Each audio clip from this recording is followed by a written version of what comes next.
పాకిస్తాన్ ఉక్కిరిబిక్కిరవుతోంది. ఒకవైపు భారత్, మరోవైపు Balochistan liberation army BLA అటాక్స్తో ఏం చేయాలో పాలుపోక దిక్కు తోచని పరిస్థితుల్లో పడిపోయింది. ఇప్పటికే క్వెట్టా నగరాన్ని బెలుచిస్తాన్ లిబరేషన్ ఆర్మీ స్వాధీనం చేసుకున్నట్టుగా వార్తలు వస్తున్నాయి. 6 పాక్ సైనిక స్థావరాలపై బెలుచిస్తాన్ లిబరేషన్ ఆర్మీ అటాక్ చేసింది. అటు Balochistan liberation army BLA అటాక్స్ను Pak సైన్యం తిప్పికొట్టలేకపోతుంది. మరోవైపు భారత్ అటాక్స్, ఇటువైపు బెలుచిస్తాన్ లిబరేషన్ ఆర్మీ అటాక్స్తో అసలు పాకిస్తాన్ ఏం చేయాలో, ఎటువైపు పోవాలో, ఎలాంటి వ్యూహాన్ని అనుసరించాలో తెలియక తలపట్టుకుంటున్న వాతావరణం అయితే కనిపిస్తోంది. పాక్ ఆర్మీ చీఫ్ మునీర్ ఎక్కడ ఉన్నారు అంటూ 2 రోజులుగా దేశంలో కూడా పెద్ద చర్చ జరుగుతోంది. మరోవైపు ఇమ్రాన్ ఖాన్ మద్దతుదారులు ప్రజల్లో పాకిస్తాన్ ఆర్మీ పైన, అలాగే పాక్ ప్రభుత్వ తీరుపైన తీవ్ర స్థాయిలో ఆందోళనలు మిన్నట్టుతున్న వాతావరణం కనిపిస్తోంది. ఒక రకంగా పాకిస్తాన్లో ఒక అత్యవసర పరిస్థితి పాకిస్తాన్ ప్రభుత్వం ప్రకటించిన అటు ప్రజల నుంచి వ్యతిరేకత వ్యక్తమవుతోంది, రాజకీయ పార్టీల నుంచి వ్యతిరేకత వ్యక్తమవుతోంది. మరోవైపు ఇటు భారత్, అటు బెలుచిస్తాన్ లిబరేషన్ ఆర్మీ అన్ని వైపుల నుంచి ఒక రకమైన ముప్పెట దాడి అంటాం కదా, ముప్పెట దాడి అన్నట్టుగా అటు పాకిస్తాన్ ఉక్కిరిబిక్కిరవుతున్న వాతావరణం కనిపిస్తోంది. రైట్, మరిన్ని వివరాలు అందించడానికి మా ప్రతినిధి కిరణ్ సిద్ధంగా ఉన్నారు. కిరణ్, బెలుచిస్తాన్ లిబరేషన్ ఆర్మీ ఎఫెక్ట్తో అటు పాకిస్తాన్ కొట్టుమిట్టాడుతోంది. ఆల్రెడీ 6 స్థావరాలపై దాడి చేయడం కాకుండా క్వెట్టా నగరాన్ని కూడా బెలుచిస్తాన్ లిబరేషన్ ఆర్మీ స్వాధీనం చేసుకున్నారంటున్నారు. దీనికి సంబంధించి పూర్తి వివరాలు ఏంటి, పూర్తి అప్డేట్స్ ఏంటి? సతీష్, దాయాది దేశానికి భారత్ గట్టిగా ధీటైన సమాధానం చెప్పినట్టుగా చెప్పుకోవాల్సి ఉంటుంది. గడిచిన కొన్ని గంటలుగా ముప్పెట దాడి చేస్తుంది. ఇప్పటికే పాకిస్తాన్లోని ప్రధాన నగరాలను టార్గెట్గా చేసుకొని భారత వైమానిక దళం కూడా దాడులు చేస్తున్న పరిస్థితి కనిపిస్తుంది. వైపు ఇప్పటికే భారత్ చేస్తున్న దాడులకు సంబంధించి కూడా పాకిస్తాన్ ఉక్కిరిబిక్కిరి అవుతుంటే అంతర్గతంగా అక్కడ సంబంధించిన ఇటు బలూచిస్తాన్ ఒక ఆర్మీకి సంబంధించి కూడా ఇప్పటికే పాకిస్తాన్లోని చాలా కీలక ప్రాంతాలను కూడా తమ గుప్పిట్లోకి తెచ్చుకుంటూ తెలుస్తుంది.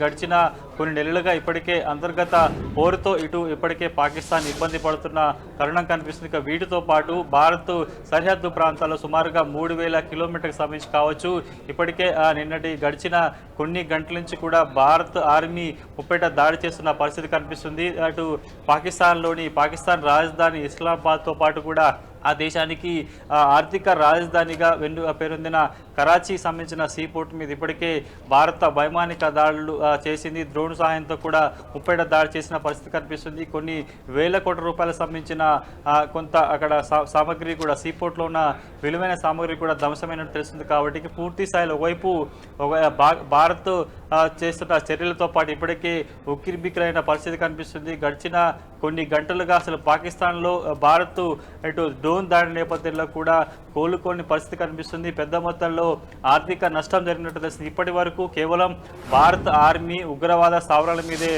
దాడి చేసే నిన్నటి జమ్మూ కాశ్మీర్ దాడి నేపథ్యంలో కూడా చాలా పక్కా ప్లాన్ చేసింది.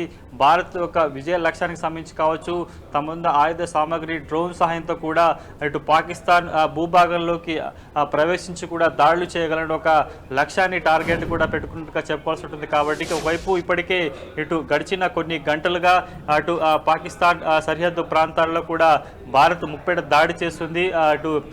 పాకిస్తాన్కి సంబంధించిన డ్రోన్లతో పాటు క్షిపణులతో పాటు కూడా ఫైట్ జెట్లను కూడా కూల్చివేసిన పరిస్థితి కనిపిస్తుంది. కాబట్టి ఒకవైపు పూర్తి స్థాయిలో గడిచిన కొన్ని నెలలుగా బలూచిస్తాన్ సపరేటు దేశం కావాలంటూ కూడా అంతర్గత పోరు కొనసాగుతుంది.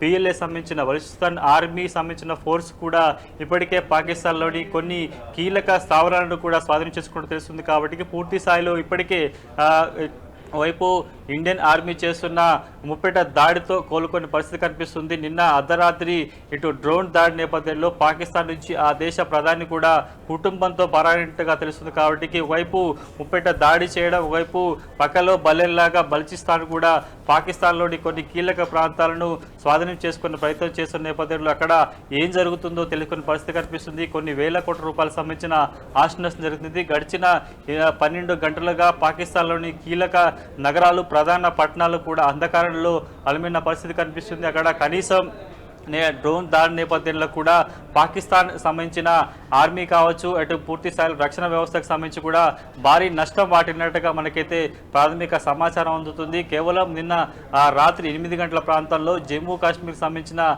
రాజ్కోట్ సంబంధించిన ఎయిర్ క్యాంప్ సంబంధించిన దాడి నేపథ్యంలో కూడా సమర్థవంతంగా డ్రోన్ క్షిపణుల దాడిని కొంత ప్రయత్నం చేసింది. సమర్థవంతంగా ఎదుర్కొనే ప్రయత్నం చేస్తున్న కూడా పాకిస్తాన్కి సంబంధించి కూడా పూర్తి స్థాయిలో ఇటు రాజస్థాన్, అదేవిధంగా గుజరాత్, పంజాబ్ రాష్ట్రాలకు సంబంధించిన సరిహద్దు ప్రాంతం నుంచి సుమారుగా 400 నుంచి 500 కిలోమీటర్ల పాకిస్తాన్ భూభాగంలోకి వెళ్ళి డ్రోన్లు, క్షిపణుల సాయంతో కూడా కీలక నగరాలను, స్థావరాలను టార్గెట్ చేసుకొని దాడులకు తెగబడి తెలుస్తుంది. ముఖ్యంగా పాకిస్తాన్కి సంబంధించిన చాలా ఆర్థిక రాజధాని, చాలా గుండెకాయ.